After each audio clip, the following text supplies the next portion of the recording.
It seems that Purdue basketball is giving us a new series of sort of first look posts at all of their first year newcomer types, whether it's freshmen or transfers on this year's upcoming team. And the latest one that dropped over the weekend was Liam Murphy. Much like the first video in this series they dropped a couple of weeks ago, this is basically an interview with Liam. So you get like 2 minutes of Liam actually talking on a microphone, explaining how he got to Purdue, what made him make the decision to be a Boilermaker this year, get a sense of his personality a little bit. And you also get some practice cut-ups. This is important with Liam Murphy because we haven't seen him on the court with Purdue really much at all. When they've done open practice stuff or even scrimmage-based things that they've released, most of the time this summer, Liam Murphy has been unavailable, rehabbing off of an injury.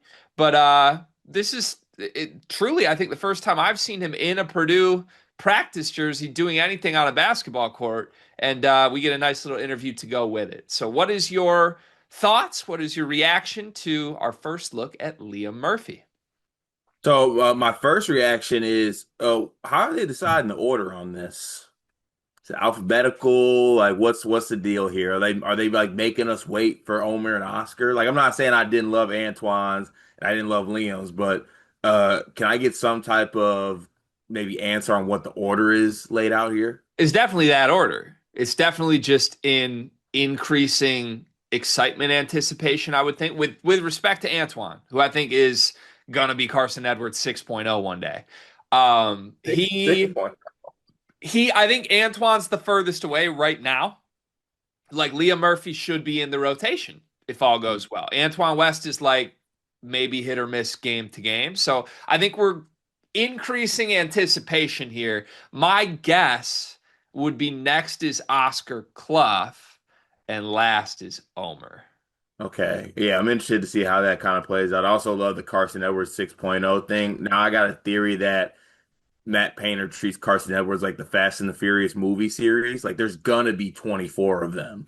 I just can't wait to see the version. But no, I love this series for what it's worth. I might be off base here, but I don't know if Purdue's necessarily done this before. At least like in this type of pretty like straight on setting, like all the newcomers have like this little personal interview. I think it's been really cool to see and hear from these guys. And it to me, bigger picture. I feel like a whole theme of Purdue basketball, whether it's like, I don't know, I'm gonna try to tie this all together here, G. Like whether it's recruiting, whether it's people coming here, like transfers or whatever it is, I feel like people just see Purdue in this different light now. Like even outside of the Big Ten, it's like, oh, I want to go there because those guys win a lot. Those Hmm. guys win a lot. Those guys got a great fan base. Those guys got the nice arena. They got one of the best coaches in the sport. It's it's got to a point where it's kind of hard to admit, but it is somewhat of a destination. And especially now, if they're going to be like in the money game, which they a little bit more are, war chest paint. But you think of these other schools and like, oh yeah, guys want to go to Duke because it's Duke, right? Guys want to go to set school because that's look at everything that comes with that. It's kind of odd to me, maybe because I'm in the Michigan State circles or whatever it might be, that like Purdue's kind of becoming that spot. Like Liam Murphy's going here because he knows he can go to Final Four and he knows he can win a lot and wear black and gold and do all that stuff surrounding it. And yeah, it's been a very hot Purdue summer, hot boy Purdue summer. Everything's Hot, turning up Purdue. hot boy Lur Summer. Hot boy. Wow, it was right there for Yeah, me. it's right Damn there. it. It's right there. Yeah, I enjoy the series. They're not the first school to do just like a little, I don't know, interview lineup, but I do think you're right. This is the first time I recall Purdue doing it. Illinois did something similar a couple years ago.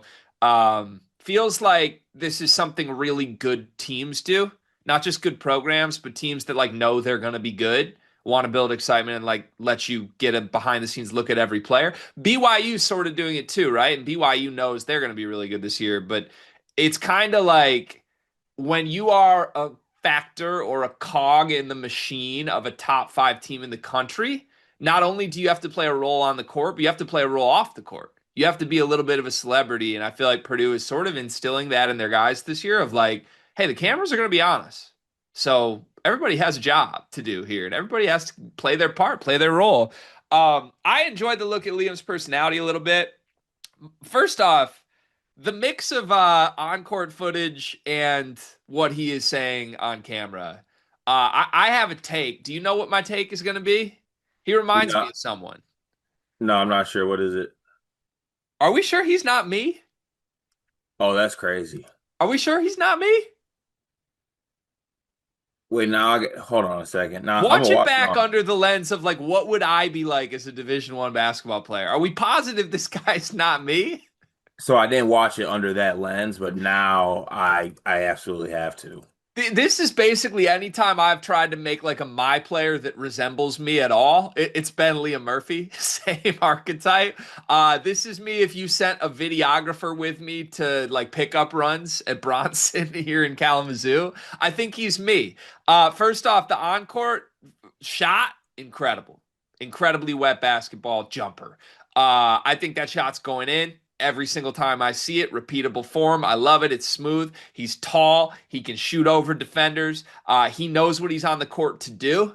In a minute and 50 seconds, we basically just got Liam Murphy jump shots, and that's it. That's me to a T. I love it. Corner to corner. Maybe I'll come up a little bit. Free throw line extended if you leak, but I'm an off ball sniper, and that's what Liam Murphy can be for this team. Second, though, the last encore thing. His feet look like they're stuck in cement. Mm. That's also me. That's 100% me. He was doing these drills what looked like in like half speed, and I think everybody else was supposed to go full speed in this. Just think he's got slow feet. That's why he's been a mid-major player up until this point. It doesn't matter on a team with Braden Smith and TKR and Omer Meyer because he is literally going to just be the floor spacer, and his presence on the floor is going to be extremely valuable to this offense, I think. But yeah, kid's got slow feet. I get you, Liam. I'm wired the same way. It's genetic for us. Yeah, well, that's the good part about it is we can minimize steps, right? I mean, we go from honestly, I'm thinking about minimizing all steps. I need Liam to be in that seat that's right next to Brantley, the first guy on the bench, and go right from scorer's table to wing. That's just wing to wing. I don't even want you really touching the top of the key. Don't touch the logo. Stay off the logo. That's lava. Just kind of Yeah. go wing to wing. Let's make it work and just shoot the basketball. I'm sick that you made this. Yeah, he does. It looks like a pretty solid 2K face scan of you. Yep. Um, and yeah, now I can't get over that. Yeah. He's me. I He want would- to he be Liam he's Murphy. gonna be the elf too, right? Like the elf is very much here. He will be the elf for sure. That's certainly a non-forgotten role in Purdue basketball. We got to have an elf for the calendar, and he will be there. Although I will say, is it Aaron Fine, the little redhead? Yeah, He's got elf-like tendencies too. too So, small, too small. well, he's more traditional elf, I would say. Yeah, but not the it's like Not it's Buddy. different. You know, it's Yeah, different. You know, like different cultures have different like views, like what Santa and them folks look like. sure. Purdue's elf, you got to be at least 6'8". Sure. Very, very true. Very, very true. Now, okay, what he said, because that was the other part of this video that I liked. He said some of the obvious things of just like, I felt like I could contribute to something special. Like the coaching staff talks family. That was super important. Like those are just the bullet points on Purdue that everyone will say. Like championship culture, family atmosphere. I love it here. The thing I liked that he talked about that I don't feel like we always hear is, and he's a Staten Island kid, I believe, and he's played in Florida. So been New York, been Florida, big places. He was like, the thing that's different about being at Purdue is like you'll just go to the store and you can tell how much basketball matters to everyone here. Like you meet anyone and they're like, "Oh yeah, I played for 20 years growing up." Like, "Yeah, I was all state. I was like it's the state of Indiana. You just drive around and there's hoops everywhere." It's like there's too much to do in Staten Island. That's not what happens in Florida, right? He's in a place that I do think this would resonate to a kid like him who's been elsewhere in the world. Basketball is everything. You wake Yeah, up, well, you think that about hoops. yeah. Also, that makes sense. Like, oh, I don't want to throw Liam out here, but like, if you were a Florida Gator, it'd probably be a little bit different at the store. You know, you go, "Hey, I was an Osprey last year." Okay, back of the Publix line. Like he would have been, you know what I'm saying? But no, it's always funny to hear like, yeah, I wanted to be part of something like really good and special because I played at North Florida last year. Like like yeah, like this is a lot better. This is a lot nicer here. I love this. I mean, okay, you make a point. Like he could be at Northwestern right Well, now, cause and it would yeah, probably because still feel the I same. feel like that gets lost with a lot of recruits because they love saying, I mean, I just want to win, I want to be a part of something special.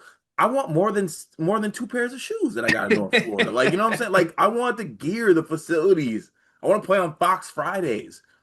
All my buddies don't have ESPN Plus logins. The prices went up last year. Now they can watch me on the national TV. This is great. This is true. Yeah, I don't know. I something just about like being in a state though surrounded by people who all care about basketball that much resonated with me. I don't know what it is. Maybe again, maybe that's because that's what I would want. Like Yeah. truly, I'm wired that way. I eat, sleep, and breathe basketball. If there's a beach, I'm not going to the beach. I'm like sitting in my living room tweeting about Leah Murphy, you know? Let's get you. Do you need to move to Indiana? It just I've means move always there. felt that I'm an Indiana kid at heart. I've always felt that. I could see it. Yeah. With like a summer place in Michigan though. A summer, or just like get on. Not a geography podcast. Just get one of them nice little Indiana border spots. Like you could hit Chicago if you want to. You could run up Sure. to Michigan.